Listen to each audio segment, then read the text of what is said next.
Bon, aujourd'hui, je voulais vous faire visiter le palais du bey d'Oran, Mohammed el-Kbir, plus connu sur le nom de Mohammed Bouchleram. Et vous voyez dans quel état il est le palais. Malheureusement, je suis venu en 2019, il était dans un état plus ou moins tenable et agréable, mais cette fois vraiment il est dans une situation catastrophique.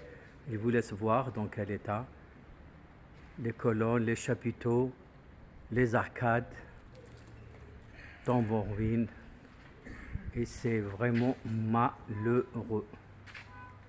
C'est un patrimoine qui se perd, et nous on perd une partie de notre histoire, pour ne pas dire une partie de notre patrimoine.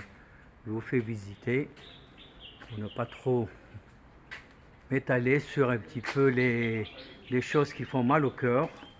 Quand même, je vous fais visiter ce beau palais qui a été bâti au XVIIIe siècle, et c'était la résidence de Mohammed el-Kbir, plus connu sur Mohammed Bouchleram, qui était le bey d'Oran. Admirez le beau jardin.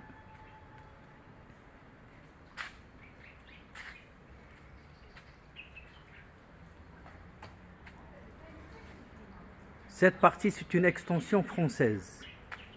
Vu les persiennes et tout, c'est pas les Ottomans qui ont cette façon de construire. On va voir. Je fais visiter un petit peu les allées, le beau jardin qui est bien entretenu pour une fois. Et on va arriver à la chambre de la favorite. Même au palais Mohammed el-Kbir, dit Mohammed Bouchleram, il avait une favorite parmi ses femmes qui était, je pense, polygame. Je vais vous montrer aussi ce qui était inscrit, la chambre de la favorite.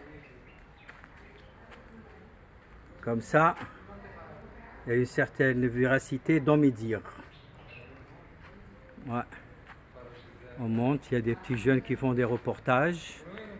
J'essaye de vous montrer un petit peu dans quel état il est le palais. Malheureusement, regardez, admirez de par vous-même. Faites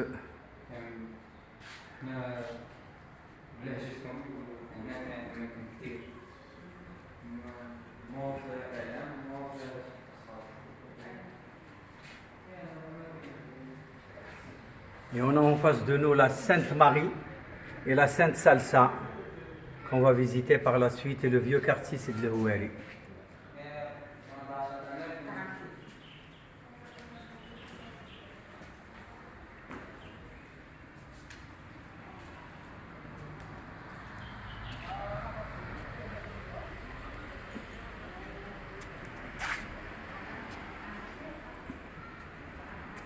La mosquée du Pacha et son minaret.